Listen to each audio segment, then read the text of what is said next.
यश का you are mine chapter 2 अब आगे।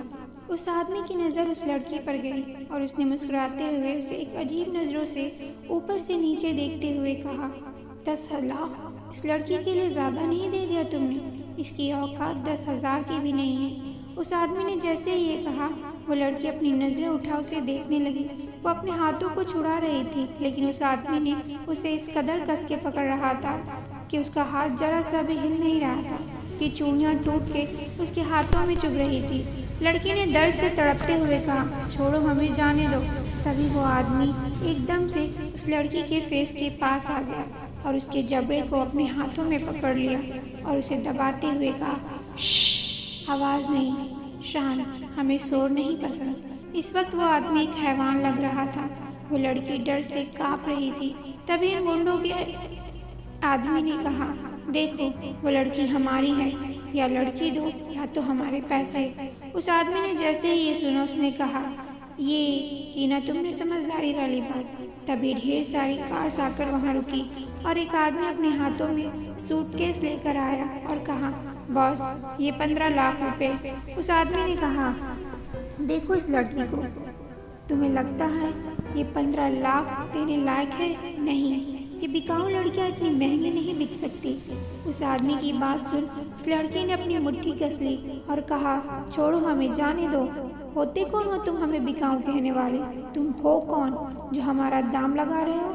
एक हैवान या एक साइको? या फिर इतना कह वो लड़की खामोश हो गई। तभी एक बॉडीगार्ड ने अपनी गन को उस लड़की के हेड पर रख दिया और कहा, खामोश, अपनी बकवास बंद करो।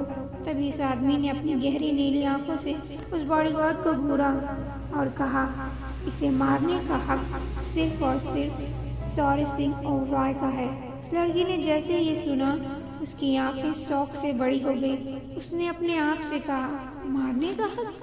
तभी उस गुंडे ने कहा, हमें ये लड़की चाहिए। उस गुंडे की बात सुन सौर्य ने हंसने लगा और कहा, लगता है तुम्हें सुनाई नहीं दिया। सी इज माइन। और सौर्य जिस चीज़ पर अपना हाथ रख देता है, उसे कोई अपना हक तो क्या, नज़र तक भी नहीं डाल सकता। तुमने इसके साथ एक रात बिताने की कीमत 10 लाख दी थी। शौर्य ने वो सूटकेस उस गुंडे के सामने फेंकते हुए कहा, ये रहे 15 लाख, ये हमारी है हर एक रात के लिए। इसकी एक रात की कीमत। उस गुंडे ने आगे बढ़ उस सूटकेस को उठाते हुए कहा, ऐसा क्या है इस लड़की में जो तुम 15 लाख देने को तैयार हो गए? कहीं दिल तो नहीं आ गया? तभी एक बुलेट उस गुंडे के सिर पर लगी और वो वहीं गिर गया। उस गन की आवाज़ से वो लड़की चीख उठी, आ! तभी सौर्य ने अपनी गन को अपनी आंखों के सामने करते हुए कहा, तुम्हें शौर्य से सवाल नहीं करना चाहिए था। वो लड़की काँप रही थी। तभी शौर्य उस लड़की की तरफ मुड़ा और कहा, क्या हुआ, डर लग रहा है? वो लड़की का सीना तेजी से ऊपर नीचे हो रहा था। उसकी सांसें बहुत तेज थी। शौर्य उसके चेहरे के करीब गया और उसके चेहरे को देखते हुए कहा, बहुत गुरूर था इस चेहरे पर, आज ये 15 लाख में बिक गया। बिकाऊ हो तुम।